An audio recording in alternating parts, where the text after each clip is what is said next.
I'm going to tell you which exercises are essential to boosting your technique at the piano. Technique is an essential piano skill that reinforces keys and patterns, but it also helps build agility, accuracy, and finger independence. In this video, I'll share the exact exercises I use to build technique and show you how to incorporate them into your own daily routine, even if you're short on time.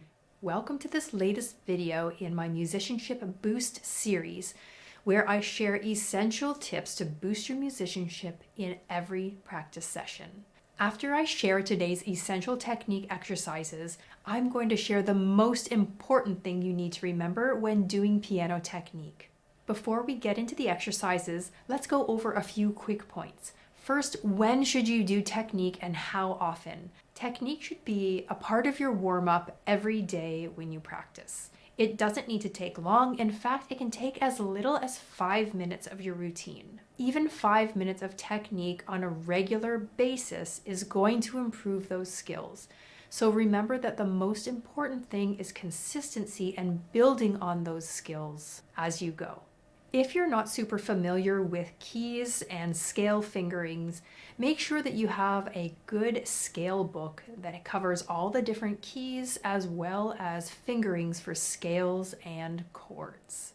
The first set of exercises I'm going to touch on are scales. I'm sure you've heard of scales, and if you're not familiar with what a scale is, it's simply a pattern of notes. A lot of the music that you play on the piano is written in the scale of a major or minor key. And so when you practice the scale, you familiarize yourself with the key signature of the key. That makes it easier to play your music. If you've never played scales before, I suggest you start with a pentascale or a 5-finger scale. You can start on C and play up to G. And that is a 5-finger scale. You can do that starting on different white notes as well, such as G.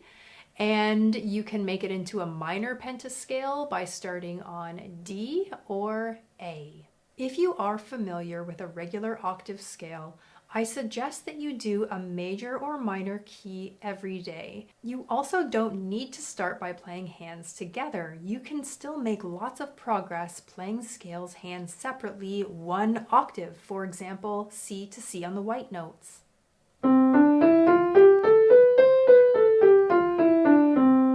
Start by playing scales hands separately, and when you're ready, you can try them 1 octave hands together. If you want to take it one step further, I would suggest practicing each scale 2 octaves hands separately.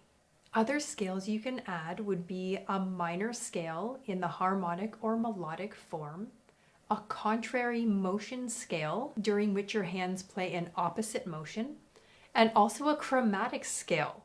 The second essential technical exercise is chords. And I would start with playing triads. Whatever key you've chosen to work on that day, let's say it's C major, you're then going to add the C major triads. I would suggest playing them solid and broken.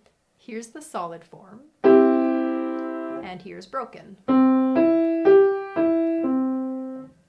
And if you're already familiar with playing in root position as well as inversions, go ahead and play all of the inversions 2 octaves hands separately. If you want to take the chords one step further, add in a dominant 7th or diminished 7th chord. These will also be played solid and broken and can be played 1 octave hands separate.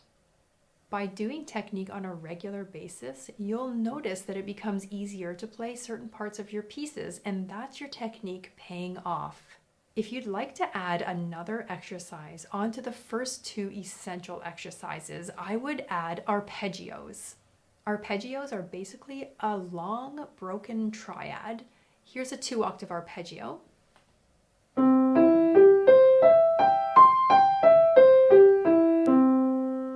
You can add arpeggios in a 2 octave hands separate format for the tonic chords, dominant and diminished 7th chords.